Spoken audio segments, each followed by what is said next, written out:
సార్వత్రిక ఎన్నికలకు సమరం దగ్గర పడుతోంది. ప్రధాన పార్టీలైన టీడీపీ, వైసీపీలు తమ ప్రచారాలను ముమ్మరం చేశాయి. రాబోయే ఎన్నికల్లో మరోసారి విజయం సాధించి అధికారం చేజిక్కించుకోవాలని ప్లాన్ చేస్తున్న టీడీపీ అధినేత, ఏపీ ముఖ్యమంత్రి చంద్రబాబు నాయుడు వైసీపీలోని కొందరు ముఖ్య నేతలను ఎలాగైనా ఓడించాలనే విషయంలోనూ అంతే పట్టుదలగా ఉన్నారని వార్తలు వినిపిస్తున్నాయి.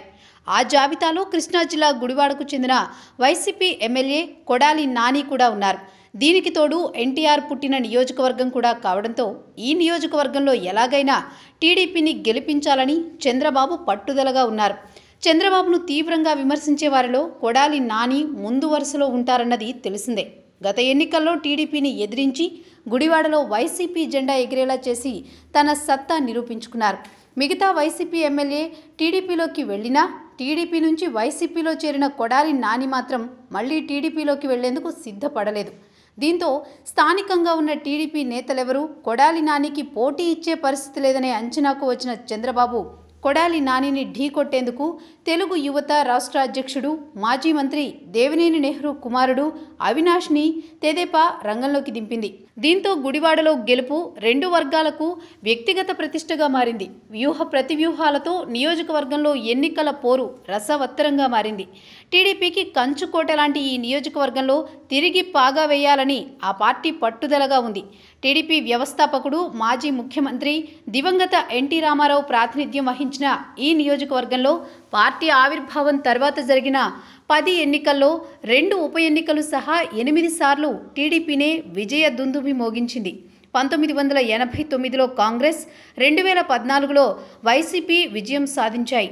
ప్రస్తుతం 4వసారి బరిలో దిగుతున్న YCP sitting MLA Kodali Nani 2004, 2009లో తెదేపా తరపున పోటీ చేసి గెలుపొందారు. అనంతరం పార్టీ మారి 2014లో వైసీపీ అభ్యర్థిగా విజయం సాధించారు. అయితే ఇప్పుడు మరోసారి గుడివాడలో గెలిచి ఆ గెలుపును జగన్కు కానుకగా ఇస్తానని నాని చెప్తున్నారు. అయితే నియోజకవర్గ సమస్యలను పట్టించుకోవడం లేదనే విమర్శలు వినిపిస్తున్నాయి.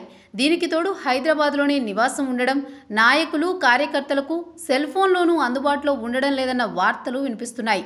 అయితే ఎన్నికల వ్యూహాల్లో దిట్టైన నాని ఈ ఎన్నికల్లో తప్పక విజయం సాధిస్తానని ధీమా వ్యక్తం చేస్తున్నారు. టీడీపీ తరపున తొలిసారి ఎన్నికల బరిలో దిగిన దేవినేని అవినాష్ మాత్రం వినూత్న తరహాలో ప్రచారం నిర్వహిస్తూ దూసుకుపోతున్నారు. నానికి బలమైన ప్రత్యర్థిగా భావించిన చంద్రబాబు అంచనాలను అందుకుంటూ అవినాష్ ప్రత్యర్థికి ముచ్చెమటలు పట్టిస్తున్నారని విశ్లేషకులు చెబుతున్నారు. అవినాష్ పోటీ చేయడం తొలిసారి అయినా సిట్టింగ్ ఎమ్మెల్యేకు అనుకున్నంత ఈజీ పరిస్థితి లేదంటున్నారు. ఇక ఎన్నికల ప్రచారంలో భాగంగా దేవినేని అవినాష్ వృద్ధులు, మహిళలు, చిన్నపిల్లలు, టీడీపీ కార్యకర్తలతో ప్రచారంలో భాగంగా కలిసిపోతున్నారు. నామినేషన్ వేసిన రోజే భారీ ర్యాలీతో తన సత్తా ఏంటో చూపించిన అవినాష్ ప్రచార పర్వంలోనూ దూసుకుపోతున్నారు. ఇక పార్టీలో పటిష్టమైన యంత్రాంగంతో పాటు నియోజకవర్గ నేతలు రావి వెంకటేశ్వరరావు, పిన్నమనేని బాబ్జీ, యలమర్తి వెంకటేశ్వరరావు ఐక్యంగా పనిచేస్తుండగా టీడీపీ బాగా కలిసొచ్చే అంశంగా కనిపిస్తోంది.